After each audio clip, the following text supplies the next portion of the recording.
All right, we're back. We're on page 198, and we have been talking about particles that now go back and forth in round trips along straight lines. Like things that are on a circular path also make round trips. I mean, obviously, that's like the concept of a round trip is a circle.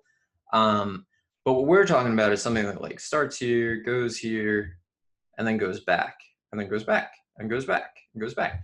That's what we're talking about. So for this problem, what we want to do is we want to examine the distance between them as they do that. So what I think I'm going to do actually is I'm just going to like switch to GeoGebra, and I'll come up with the equations in GeoGebra, look at them, I'll write them down, then we'll probably switch to the Inspire, and we'll let the Inspire do some work for us.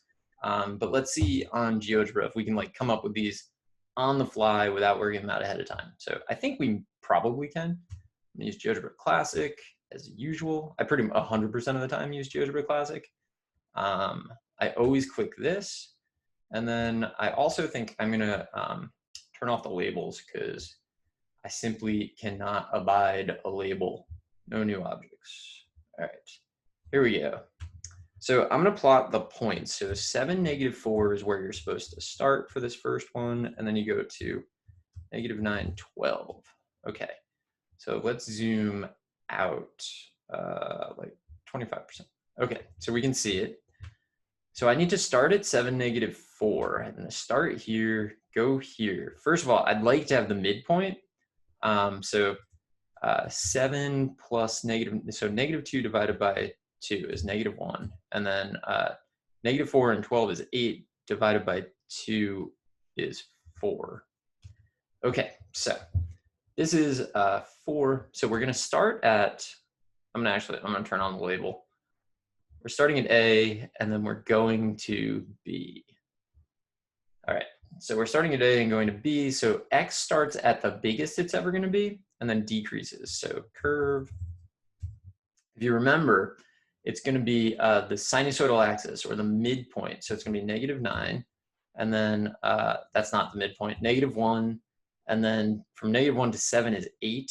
So 8, and then cosine. It's supposed to take 30, so 2 pi over b is 30, so b is pi over 15 times t. I think that's what X is going to do. So you can check these things. I'm just going to keep working them out here. The Y coordinate starts at its minimum value, and therefore it's going to be negative cosine. So I'm going to say it's 4. It's negative cosine, so minus. And we can go 8 in either direction for Y, I think. Is that true? Yeah, 8. So 8. Cosine is going to be the same again. I'm going to say comma t, and then it should take 0 to 30 to get the full thing in. And I'm going to put a point on that, so a of v. And I need to go from 0 to, I mean, I actually need to go really high. I'm going to go like to 200, 200. Oh, whoa, 0 to 200 by like ones, I guess. And let's see. So that's doing what it should. Good deal.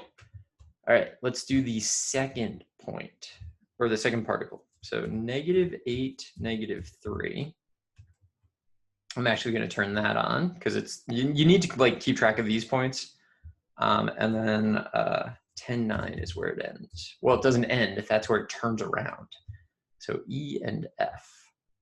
So show the label. All right, so to go from E to F, I need the midpoint. So 10 and -8 is 2 divided by 2 is 1. 9 and -3 is 6 divided by 2 is 3. Okay, so the X coordinate starts at a minimum, which means it's going to be negative cosine. So curve, the X coordinate of the midpoint is 1. It's negative cosine, and then 9 cosine. If it takes 50, it's going to be pi over 25, and then t. Y is also starting at a minimum. So, I mean, I wish I had more examples where that wasn't happening, but whatever. It's going to be 3.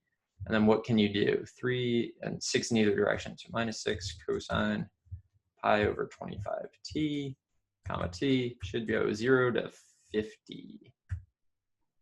Okay, and then we want to put points on there. So b of v is our point, and then let's hit play. Okay, so you can see sort of, there's definitely a distance between them, and that distance is definitely like changing over time. I'm gonna change the color of these somehow. Click U, click, click. Okay, and then where's the other one? A of V. Click, click, click. All right, so the distance between this point and this point is definitely changing over time. And what I can do is I can actually find it if I'm gonna put a segment between points D and H. And I will make that segment a different color. So we've actually done this before. If you've been doing like every GeoGebra thing that I've been doing, like I can't imagine it, but like good job. We've done this before. We like put a segment and then we just kind of like look at the length of the segment. You can see like sometimes it's bigger, sometimes it's smaller. But like if you look, like it definitely is gonna repeat itself over time. I need to change up this slider though. Settings. I need to go in only one direction because it's a little confusing if it keeps oscillating. Increasing. Now, the question is sort of, when does it start repeating itself? Well, think about just the thing that's moving back and forth between A and B, right? The thing between A and B takes 30 whatevers minutes to repeat itself. So at 30, it's back in its original position, and then it's just going to keep repeating. So at 30, at 60, at 90, it's going to be repeating. The other thing between E and F takes 50. So it doesn't get to its original position until 50. But once you hit 50, it's going to start over. So 50, 100, 150. If you think it through, the first time that they are both, so their original position, this is going to take an hour. Their original position is here, right? One of them's at point E, the other's at point A. The next time that's going to happen is not at 30. It's not going to be at 50. So the next time that, and then 60, we have a point back at A. And then at 90, we'll have a point back at A. Okay, at 100, there's a point back at E.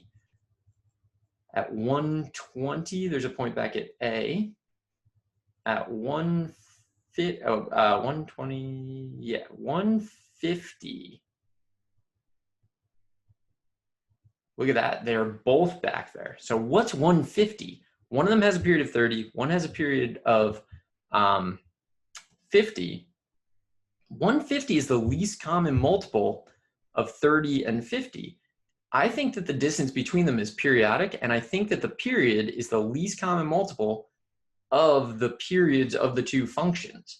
So what I want to do is I want to write these down. So that's going to be great. And then I want to put them in, I'm going to put them into the Inspire. And basically, we're going to do a lot. And then I'm going to graph that and see if I can figure it out. So let's see if we can do that. So for starters, let's just write down the equations that we found. So I'm just going to switch back and I will write them and you can copy them. So for P1, we got X, Y, -1 plus 8 cosine pi over 15t. And then it was 4 minus 8 cosine pi over 15t. And then for particle 2, we got 1 minus 9, x is 1 minus 9 cosine pi over 25t, and then y is 3 minus 6 cosine pi over 25t. Okay, so what I'm going to do is I'm going to take those, I'm going to put them, well, actually, I can answer the question, I think. So I think the relationship between, in the distance, I think the distance is periodic. Because once you hit that least common multiple, they're both at the starting point again, and it's just going to happen again. Everything that already happened will happen again. Distance is periodic. I think the period is the least common multiple of the periods of the particles. So therefore, in this case, I think it is 150. And the reason I think that, you know, P1 is at its starting point at 0, 30, 60, 90, 120, and 150, and so on. Particle 2 is at its starting point at 0, 50, 100, 150, and so on. But once we hit 150, it's like a complete reset. Like you might as well not have done anything. So I think this works. The only thing to remain to see is the graph of the distance. And the graph of the distance is nuts. So I'm going to do that. I'm going to do it like as efficiently as possible, I guess, so it's not take a million years. So I'm going to switch this up, and then I'm going to type this in, hopefully correctly, 8 cosine pi over 15t, and then 4 minus 8 cosine pi over 15t. And then, I mean, this part doesn't matter because I'm not going to look at this graph, so I'm just going to hit enter. And then 1 minus 9 cosine pi over 25t, and then 3 minus 6 cosine. So you should also try to do this, but you know, you have all the time in the world, potentially. You have all the time you want to spend on it. I don't want to make you watch me type. I'm going to do the same thing that I've been doing. I'm going to add a calculator page. I'm going to define d of t as the norm of the vectors x2 of t, comma y2 of t, minus x1 of t. So I'm assuming at this point you know how to use your calculator, and this is like kind of a familiar thing. So now I will graph it. What? Doc for graph d of x, and then I have to zoom out. Actually, I'm pretty sure that I need at least 150. I think it repeats every 150. So I'm gonna go like negative 150 to let's go like 600. And then I don't really know what the distances are. So let's say like negative 5 to 30 maybe. Pretty good. Look at the graph, right? But you can see that it is definitely periodic. Like you're getting this thing, then this thing, then this thing, and in between it's like the same graph. We could just graph it to see like one complete thing. Let's just go from 0 to 150. And if we go 0 to 150, we can now definitely find the minimum distance between them and the maximum distance. And both of those are like kind of interesting, right? The minimum distance is either this, or those might be the exact same distances, which, you know, that's fine. Yeah, those are the same, 1.734, let's say. And the maximum is definitely the, like, I don't know, crown or whatever it is there. So let's find the max. The maximum distance ever between them is 19.235. And that happens exactly halfway through the period, which is kind of interesting. But anyway, this is the kind of thing that we can do. So I'm gonna go back to the notes so you can look one more time at the things we have written. And then I just put on night mode for some reason, accidentally. Turn that off. Okay, so these are the equations. You could like pause it or whatever. I'll be back in the next video to talk about the rest of this, and I will see you there.